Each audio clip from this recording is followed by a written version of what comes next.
నలుపు కొండల నడుమ నిండుగా విరిసిన అందాల సింగిడివే ఓ పిల్ల సూడ సక్కని గుమ్మవే కనుసైగా చేస్తావు నా ఎంట వస్తావు మా ఊళ్ళు చూస్తారు రా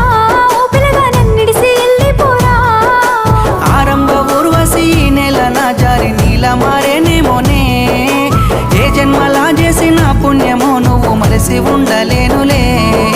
నిండు పున్నమి వేళ ముద్దుంగా నవ్వేటి అందాల జాబిల్లివే ఓ పిల్ల సొగసైన సిరిమల్లెవే